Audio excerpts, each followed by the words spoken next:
So I've left it a few hours, and I've tried to let my emotion go, let my feelings go about the football, and try to look at the game from a sensible perspective of how it went and how we played, and try to give like an honest appraisal of the game. We all knew that this was going to be a difficult game. For years, Tottenham West Ham has always been a good game. You know, it's generally been quite edgy.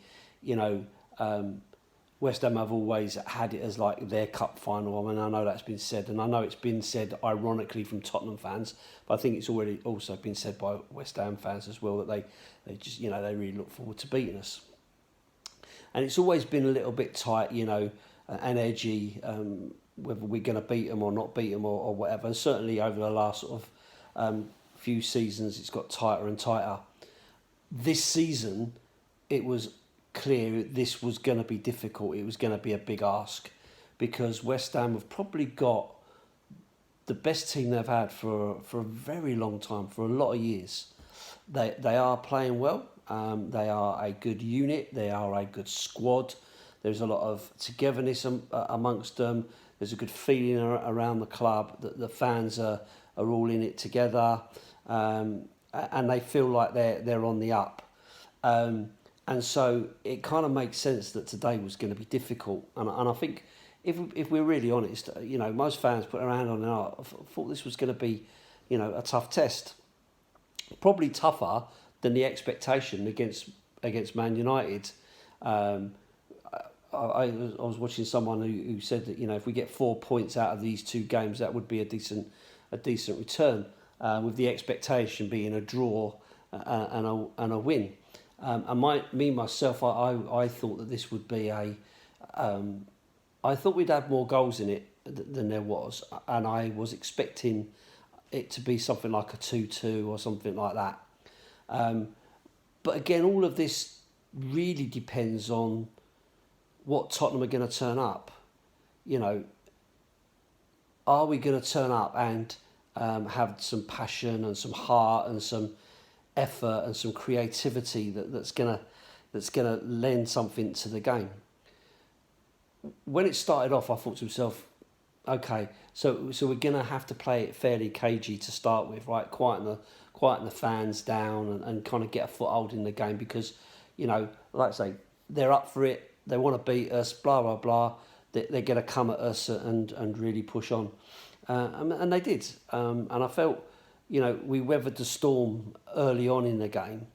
We weathered the storm and got over that little bit of kind of high press and danger, and dealt with it really well.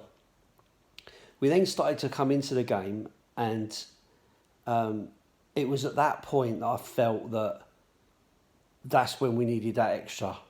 That's when we needed the next bit, the upping of the tempo, you know, that bit more. Whilst we were being a little bit more dominant in the game, that was when we really needed to make our mark. As the game went on, it was clear to me that we just weren't doing that. We weren't going to push on. We wasn't going to, you know, really press the game home, and we became, you know, backwards, sideways, slow, patient build up. And I get it. I get the idea that if you've got control of the ball, you've got control of the game. But it's just so negative. You know, you've got to push. You've got to go on to score the goals, because if you don't, what's going to happen is what's happened. So I felt, to be fair, the teams were fairly evenly matched, which is great from a West Ham perspective, but not from a Tottenham perspective, because we would want to be, you know, ahead, you know, miles ahead of West Ham, but clearly we're not. You know, clearly, you know, West Ham are on the up, and we're in a declining situation, or that's how it feels.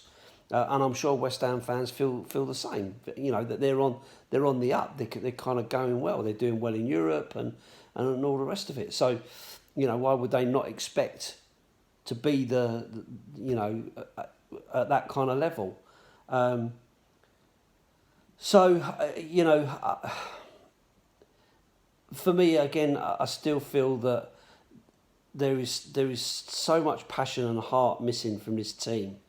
A lack of togetherness, a lack of working together, a lack of support for each other. Sonny had a bad game, you know. Harry had a bad game. You know, for me there was just nothing, and it's the front sort of three that really stands out and should be the difference in the two teams, because I think, you know, if you look across the team, our defence was fairly solid, you know, for the most part. I thought we defended quite well in the same way that West Ham defended well. The midfield was a bit of a battleground. I thought Declan Rice played really well. Souček played well, but then equally I felt that Skip probably had his best game. I thought he played really, really well and was pushing us on. And Højbjerg also, you know, chipping in with some important challenges and so on. So I felt we were fairly evenly balanced in that part of the teams. For me, it's the front three that really should be making the difference from a Tottenham perspective. If you would say, you know, where are Tottenham ahead of West Ham, I would say it's probably in that area. You know, overall, you know, on paper, you would say, you know, you've got a better strike force than maybe West Ham have. Of course, West Ham fans may disagree with that. But at the same time, if they don't turn up, then you're nowhere. You know, I mean, the goal. So you know, it was gonna come from a mistake. So Reggie makes a mistake. You know, he wins the ball, brings it out, and loses the ball straight away, and that leads to a set piece. And then you've got one of the smallest men on the pitch jumping for a header in Lucas, and you've got Harry Kane defending against Antonio, who is their striker. You know, who's got a great record against us. You know, who's a decent player. You know, and he kind of just shins it, sticks his leg out and shins it in. And then you're thinking to yourself, you know, why have we not got Romero on Antonio or Dyer, you know, or Emerson, you know, your defensive players, you know. I mean, to be fair to Harry, you know, he does do a lot of defensive work, generally speaking, but that's like headers out or whatever. It's never kind of just tackling or getting his foot in the way. So an unfortunate scenario, and, you know, technically, you know, a fairly lucky goal. A goal's a goal, and then, you know, then you're always chasing the game. And once you're chasing the game, it's then going to leave gaps at the back and all the rest of it, which, you know, fortunately for us, West Ham didn't take advantage of. But for me, the same thing keeps coming back. You know, this lack of creativity with, you know, on Ndombele, I felt he was back to where he was pre the Newcastle game. You know, there was a few bits and pieces in there, but nothing to really stamp his authority on the game. And then, you know, you're leaving it so late to make any kind of changes, right to the death of the game before you make any changes, and you're changing Lo Celso for Ndombele, when, you know, at this point you know you need some kind of creativity, some attacking intention. So to me, you know, you're better off to have taken off, you know, Højbjerg or Skip. You know, you're losing anyway. What's the point? You know, you might as well go for it. And if you've got the extra bit of impetus, you might get there. So we lose 2-0 as opposed to 1-0, but you're still losing if that's the case. So, you know, for me, it's just so disappointing that the lack of intent is the real crux of the issue for me. The lack of kind of creativity, going for it, really trying to put the effort in. There seems to be a lack of heart, and I know I keep saying it, but there seems to be a lack of heart and lack of desire, something that the fans have, we cry out for. And Mickey Hazard, I actually tweeted Mickey Hazard about it. At the recent game, he was on the pitch at half time, and he made the point, right, that Tottenham fans will love you regardless, provided you show heart and passion and love and for the club, and you do your best, you work hard. The Tottenham fans will love you, and it is just so true. But when you look in that team there, who really had any of that? Who did any of that today? For me, Skip maybe. That's about it. Everybody else was almost like passengers in this game, and that's just not acceptable. It's just not acceptable. Bearing in mind, and this is the real bit that pissed me off with the Thursday scenario, is that those guys had an extra week off and spent all their time preparing for this game, training and preparing. And that's what you get. And that's really my point when people go, top four's more important than a Tin Pot trophy, blah, blah, blah. That's fine, right? And if you want to take it easy in that competition, that's fine as well. But you need to win the group first. You need to qualify first. Win the game, win the group, then take it easy. Don't take it easy and then have to fight to try and get it, because now the next games in that competition become even more important. Because let's face it, top four is a big ask.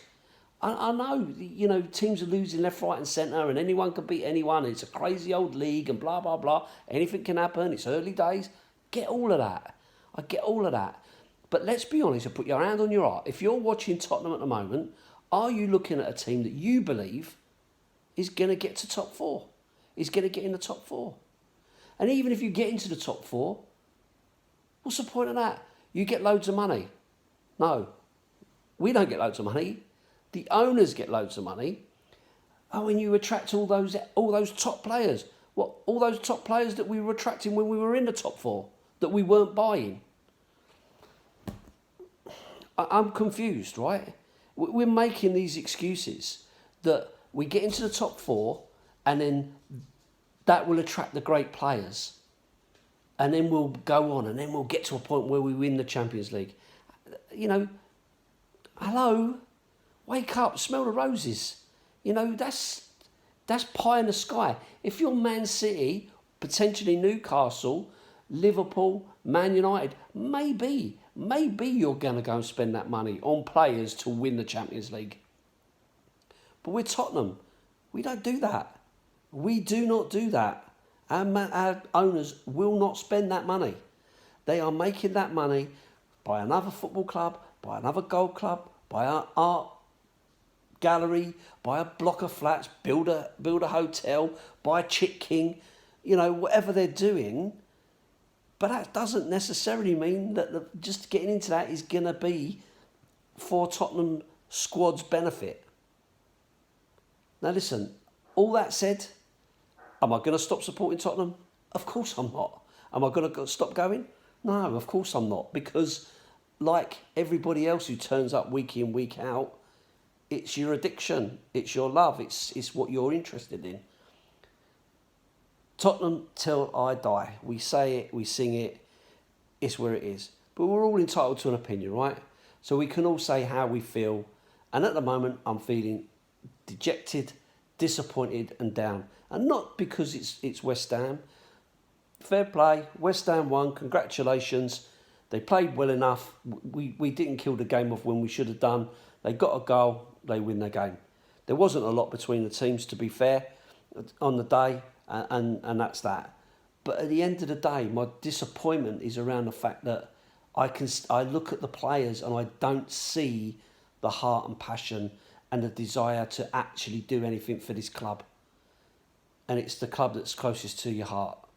And that's what drives me mad over it. So we dust ourselves off, we look forward. Man United next week. We keep our peckers up. We come along, we support the team, and we sing it loud and proud. Up the Spurs.